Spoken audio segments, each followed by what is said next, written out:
You've been putting in work when nobody sees, planting seeds in silence, watering dreams, smiling through pain, still showing up.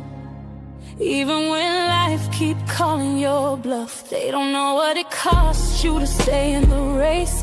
The prayers you whispered with tears on your face, but you never folded, never sat still.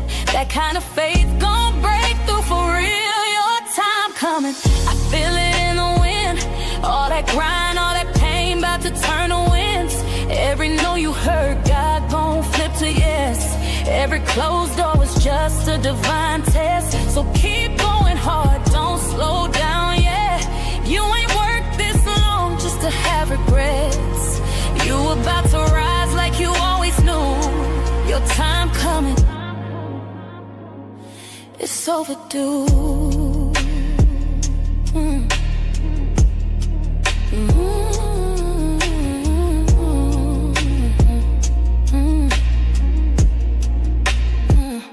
You kept showing love even when they switched. Kept walking light when life got dark quick. You poured into others while running on E. But baby, breakthrough coming, just wait and see. You ain't crazy, you chosen. God saw the night you were broken. He kept receipts on every try, and he gon' bless you right on time. Stay in position, the table's turning in your favor, no permission. They gon' act like they always knew, but only you and God knew what you've been through. So chin up, don't let the pressure lie. Diamonds form when you don't quit the fight. It's closer than it's ever been for you. Your time coming, let 'em move.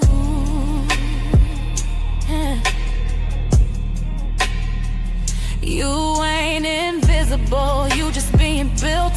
Every scar, every tear is strength, not guilt.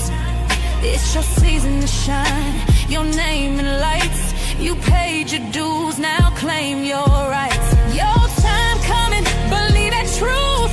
Everything they said you couldn't do gon' come through. So don't hold back, don't lose hope. This the moment God gon' help you float from pressure to power, from silent to loud, from overlooked to making him proud. Keep showing up, you already grew. Your time coming, and it's due.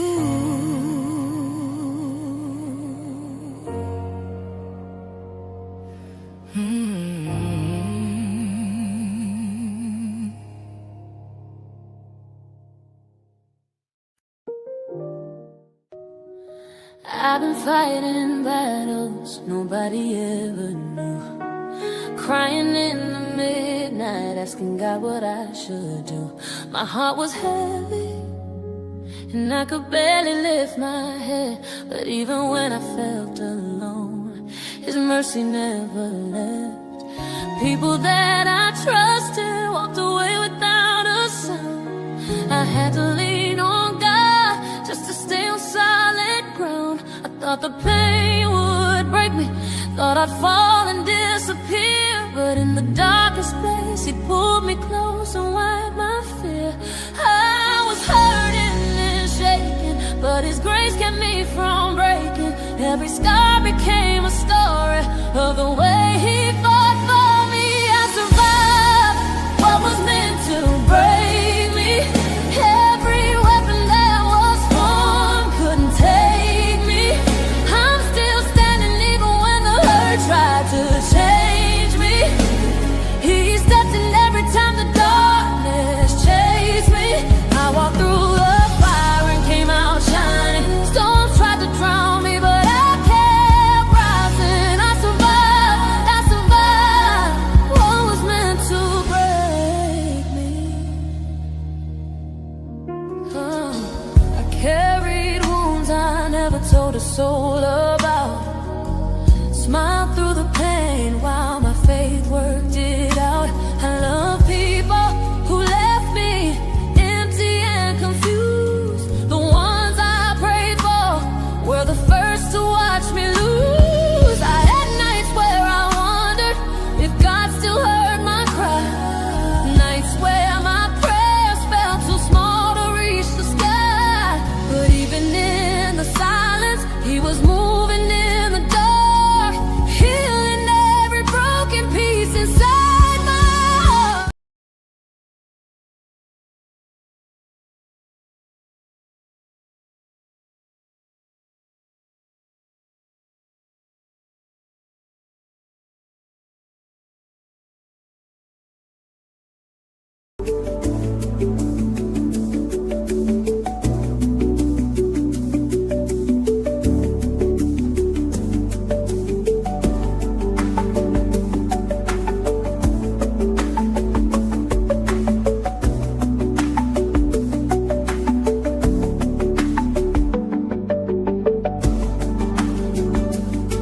Shalom, shalom, shalom.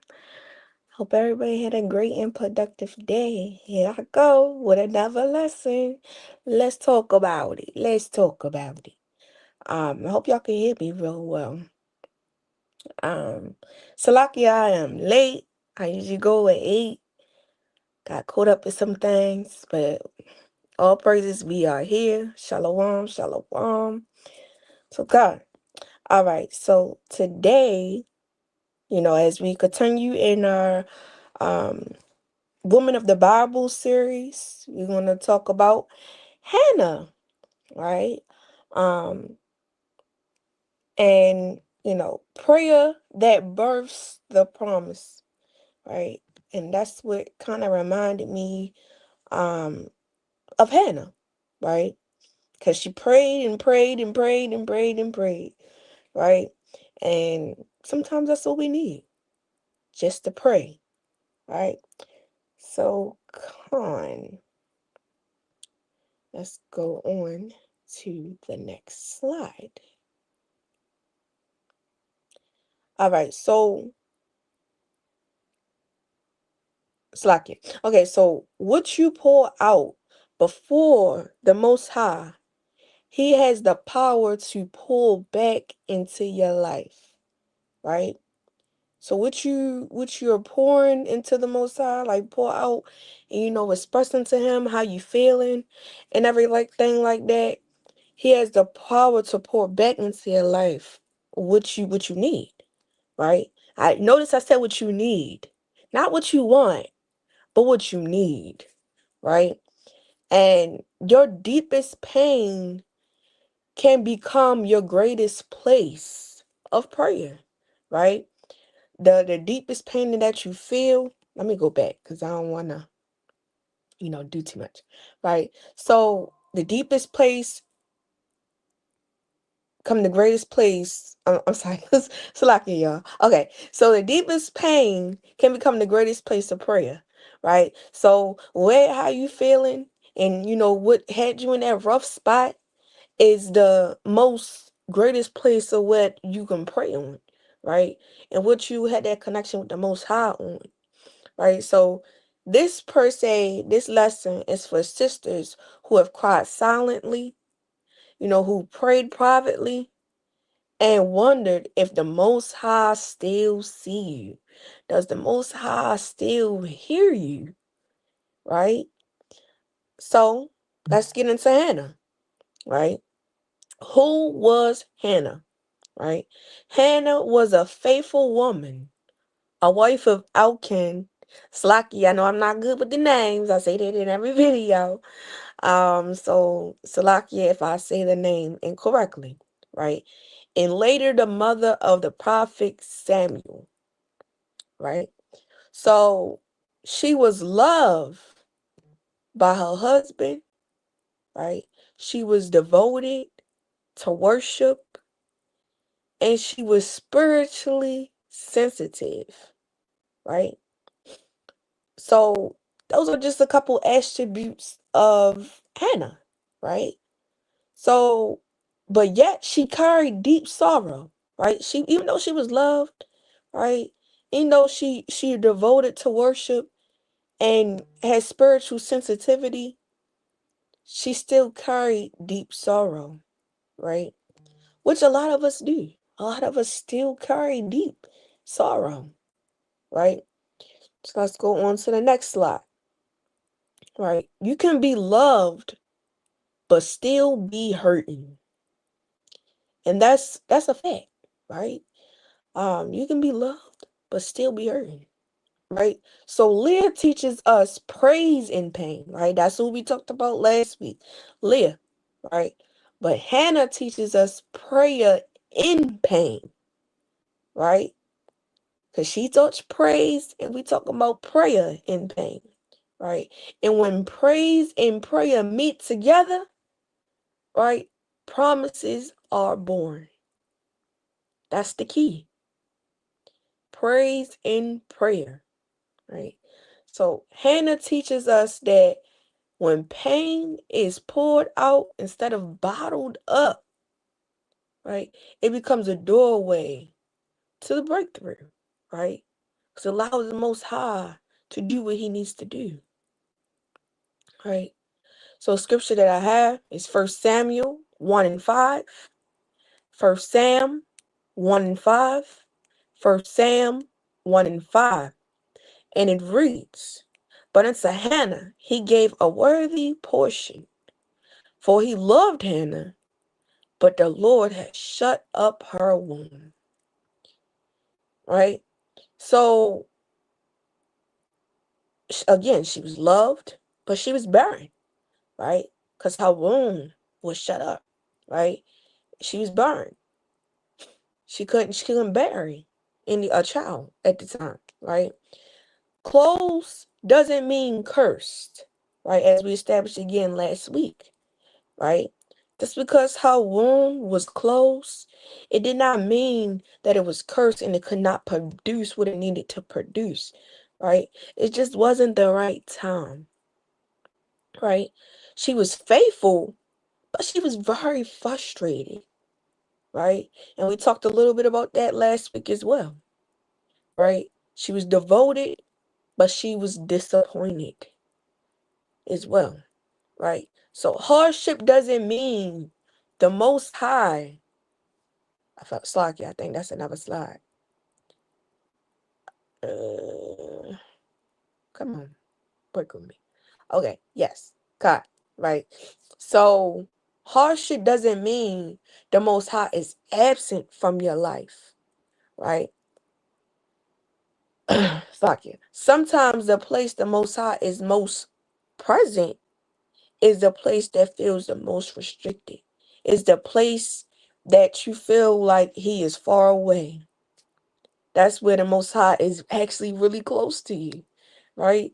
Actually watching you to see what you gonna do, right? That remind me of when I be at the playground with my son sometimes, right?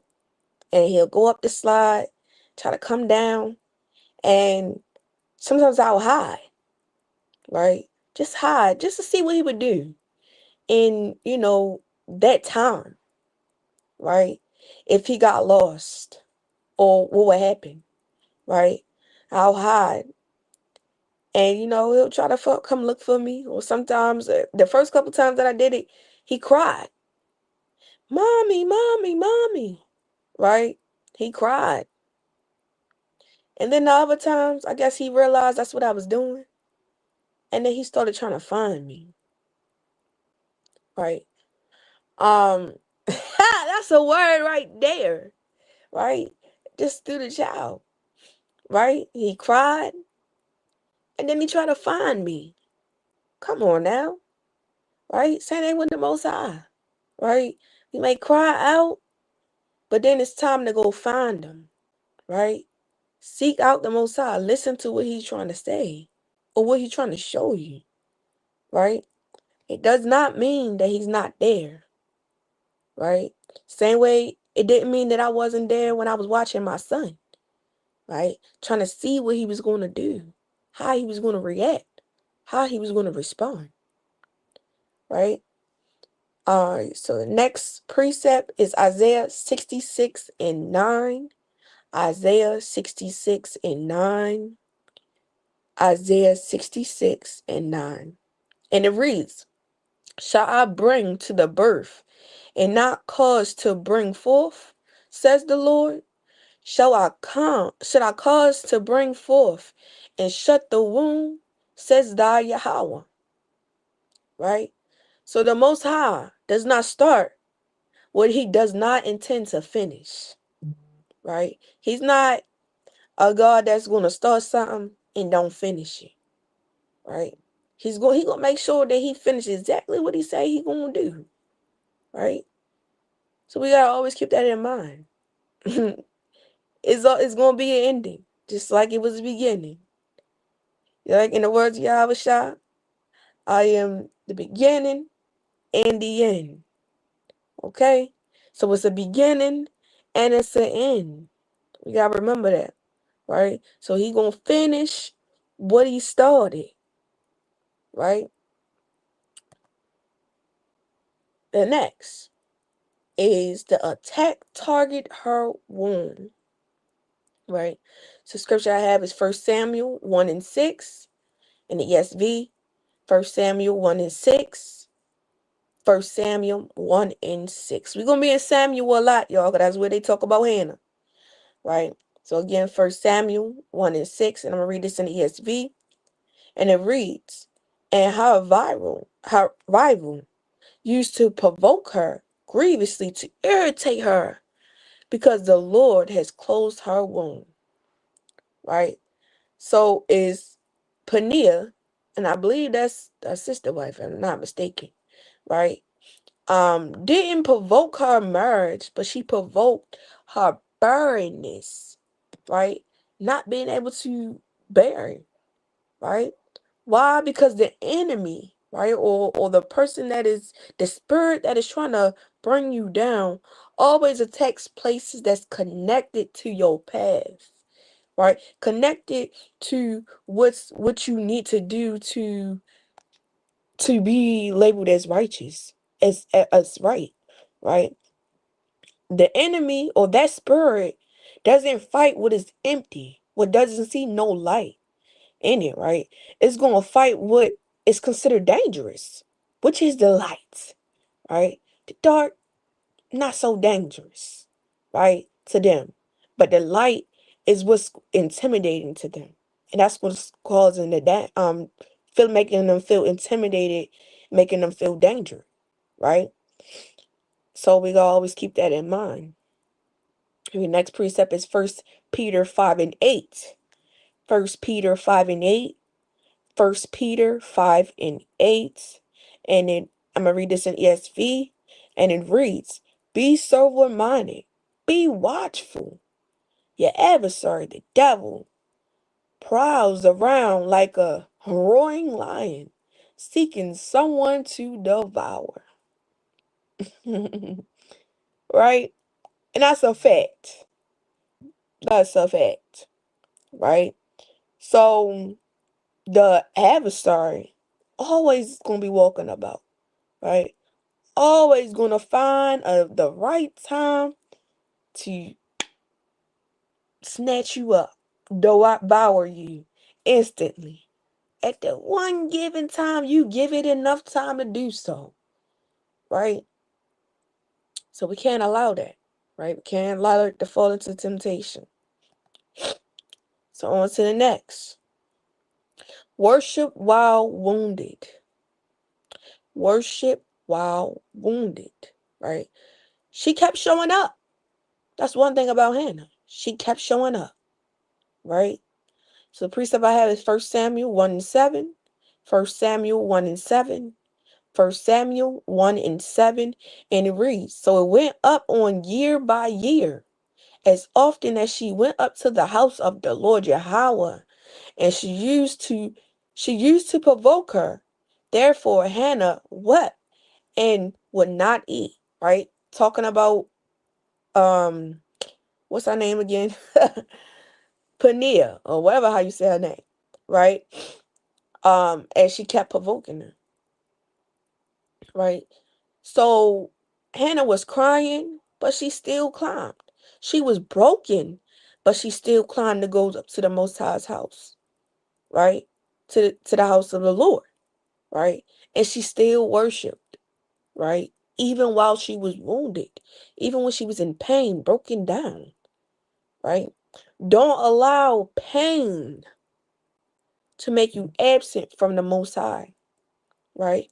Many people stop praying, they'll stop reading, they'll stop congregating, they'll stop doing all things entirely connected to the Most High, right? When life starts to hurt, right? And life hurts a lot, right? And that goes back into what I spoken about in the other video, right? About still having joy in all circumstances, right? Still trusting the Most High in all circumstances, right? Even when life is hurting, right? And like I always like to say, and I believe I said it in another video, when life knocks you down, you get back up and say you hit like a female dog, man. and keep it up, keep it going. And sometimes that's what you gotta say, right?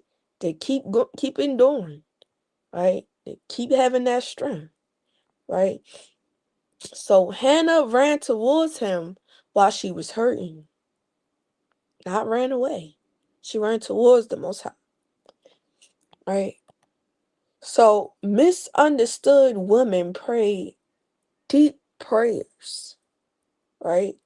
Oh, I think this the Slaki. Misunderstood women pray deep prayers, right? So we have 1 Sam 1:12-14, 1 Samuel 1:12-14, 1 Samuel 1:12-14. And it reads, as she continued praying before the Lord, Eli observed her mouth. Hannah was speaking in her heart. Only her lips moved, but her voice was not heard. Therefore Eli took her to be a drunk woman. Eli said to her, how long will you go on being drunk? Put your wine away from you. Right? So just imagine being provoked at home, empty in the womb, and then misjudged, right? Because granted, she wasn't even drunk, right? She just was praying, right? Just because you ain't hear no words come out of her mouth, don't mean that she was drunk, right? The next precept is 1 Samuel 1:15. Just going on to the next line. But Hannah answered, no, my lord, I am a woman troubled in spirit. I have drunk neither wine nor strong drink, but I have been pouring out my soul before the Lord Yahweh. Right? So it's not performed. It's not polished. She was pouring out on how she felt to the Most High God. Right? And then the following precept, Psalm 62:8, Psalm 62:8, Psalm 62:8, and it reads, trust in him at all times. O people, pour out your heart before him. The Most High is a refuge for us, Selah. Right? So the Most High responds to honesty, not performance. Not all that hooping and hollering, not all them jumping up and down, not none of that. Trying to fake and be phony, because you can't lie to the Most High God. That's one person you cannot lie to, right? You can't. Right? You got to pour out to him honestly, right? All right. So the next is the prayer that shift history. All right. This is what shift Hannah's past, right? So a precept is 1 Samuel 1:10-11, 1 Samuel 1:10-11, 1 Samuel 1:10-11. And it reads, she was deeply distressed and prayed to the Lord and wept bitterly.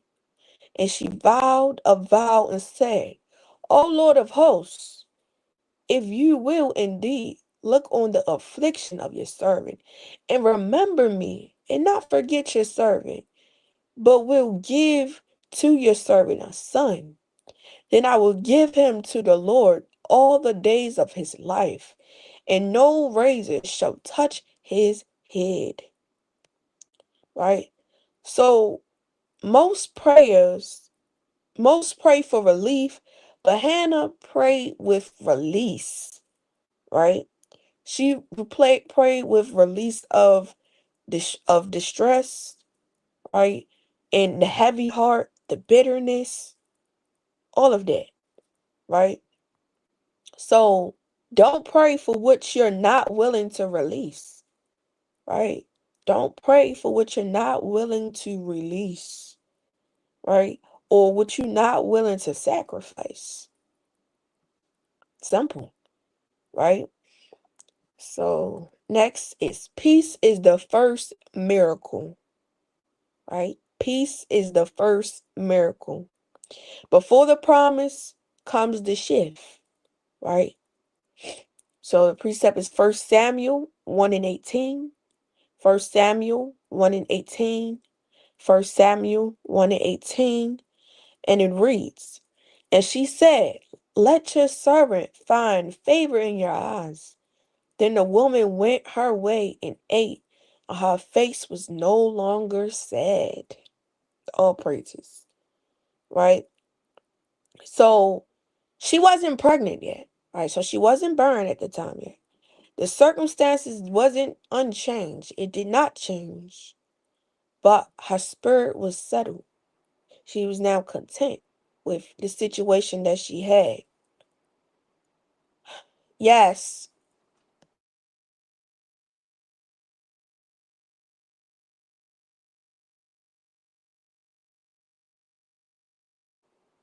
Salaki. All right. When you truly pray through anxiety or other feelings, lose permission to stay within you, right? So when you truly pray, when you have your anxiety going on, when you're having depression, when you having, whatever feeling that you're feeling, right? It loses permission to stay within you, right? Once you release it, right? Give it to the Most High God. It's no longer going to dwell in you unless you allow it, right? But you can allow it. Next precept I have is Philippians 4, 6 through 7. Philippians 4, 6 through 7. Philippians 4, 6 through 7. And it reads, "Do not be anxious about anything, but in everything by prayer and supplication with thanksgiving, let your requests be made known to Yahweh. And the peace of Yahweh, which suppress all understanding, will guard your heart and your mind and Yahweh." Right? So, peace guards the heart before a miracle arrives. Right? So again, don't be anxious. Give it to the Most High God, right? In prayer and supplication and thanksgiving, having that gratitude, right? And let your requests be known to the Most High God. Pour out to Him, right? Which suppress all understanding, all the understanding what you thought you had, or even allowing the Most High to give you understand that you need to have right now, right? And to guard your heart and your mind in Yahusha. Stay grounded. Guard your mind. Guard what's being put in and taken out. Right? And next is the Most High never forgets. He moves on schedule, right? As we know, the Most High moves on His own time. Always. And always will. Right? 1 Samuel 1 and 19. 1 Samuel 1 and 19. 1 Samuel 1 and 19. And it reads, "They rose early in the morning and worshiped before the Lord Yahweh. Then they went back to their house at Raham. And Elkanah knew Hannah his wife, and the Lord remembered her." Right? Um, so this doesn't mean that the Most High forgot, right? It means that He's now initiating movement to fulfillment, right? Because He remembered, right? In a sense of remembrance, right? Of allowing it to be fulfilled after a long time of waiting and endurance, right? Um, so when the Most High remembers, breakthrough go into motion, right? He's now letting that come to fulfillment. Next is, can you handle what you pray for? That's the big one. Can you handle what you prayed for? Right? A lot of us pray stuff that we can't even handle. You can't even handle that, Bookie. You can't. Right? Maturity after the miracle.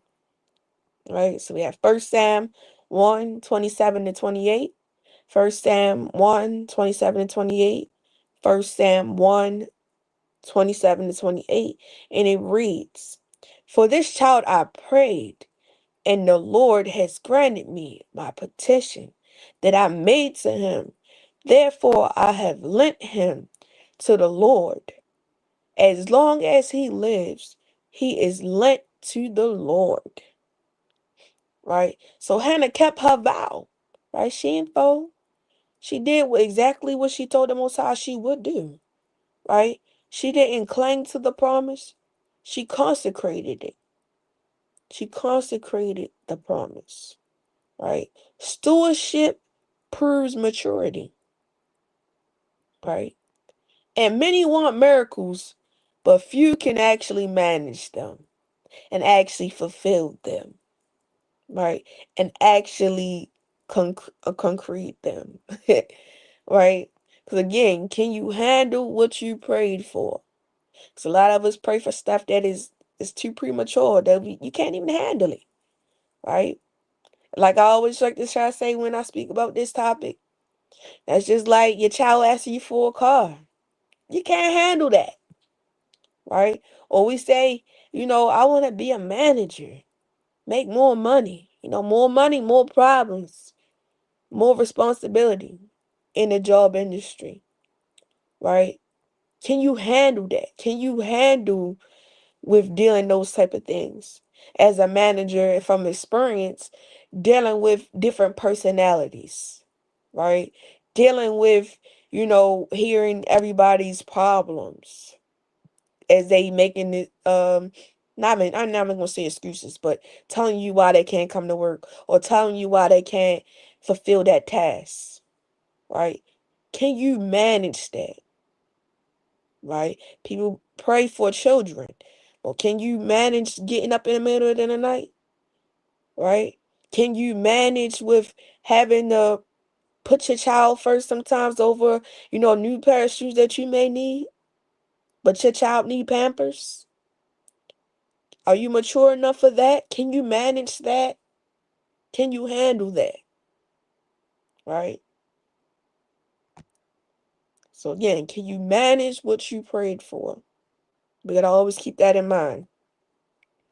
Right? Next is what Hannah reveals about the Most High. Right? One is he hears silent cries. He heard those cries that she was crying, every tear. Right? He heard it. Number two, he honors surrender. You give yourself to the Most High God. Surrender. Right? And a lot of times he'll give it to you. If it's of his will, if it's aligned, right? Or sometimes he just give it to you just see what you gonna do. Or sometimes he be like, nah, I'm standing on it. Sorry, stop. No matter how many times you ask me, you're not gonna get it. Right? Or again, it's just not the right time. And then number three is he is near to the broken. When you're going through right now, he is near. He is right there. Right there. Right? And we got Psalms 34-18. Psalm 34-18. Psalm 34-18. And it reads, "The Lord is near to the brokenhearted and saves the crushed in spirit." One more time. "The Lord is near to the brokenhearted and save the crushed in spirit." So he's right there, holding you. You just not feel it. It may not feel like it, and you may not see it, but he is right there. Right? Just seeing what you gonna do, how you gonna move. Right? And reflection questions. What have you stopped praying about? Is there anything that you stopped praying about? That you stopped, talking to the Most High about? That's bothering you? Right? Where are you emotionally burdened? What is emotionally burdening to you? Right? Are you praying for control? or surrender? Are you praying for letting everything be for, how the Most High wanted to be? Let His will be done? Or you asking for and praying for control of your life? What are you praying for? Right? Can the Most High trust you for what you asking for? Right? You asking the Most High for $1 million. Can He trust you with that $1 million? Right? That you won't forget about Him? Can He trust you with what you asked for? Right? Can He trust you with that kid that you asking for? You know? Can He trust you with that higher calling that you asking for? Right? Can He trust you with those things? All right? Without you folding? Just, real food for thought, right? And I like to give my little motivation at the end. I will pour out my heart before the Most High. I will not let pain silence my prayer. I trust His timing always, and I surrender what He gives, and my burdenness will give birth to purpose. Period. So with that being said, I give honor, praise, and glory to Yahweh, Ba'ashem Mashiach Shah. I hope this was heeding to y'all, being able to, connect to hear, right?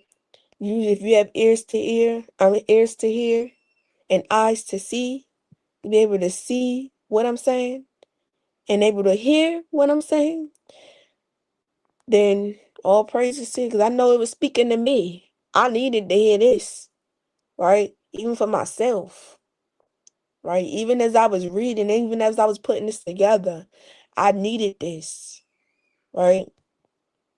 To understand, to keep praying.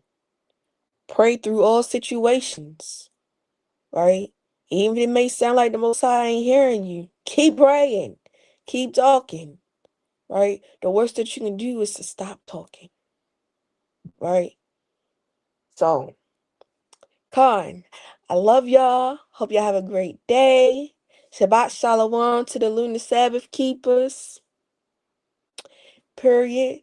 And love y'all. Give y'all my heart. Donations is always accepted if you can. And our Cash App, Princess Pillar 144. Have a great day. Shalom.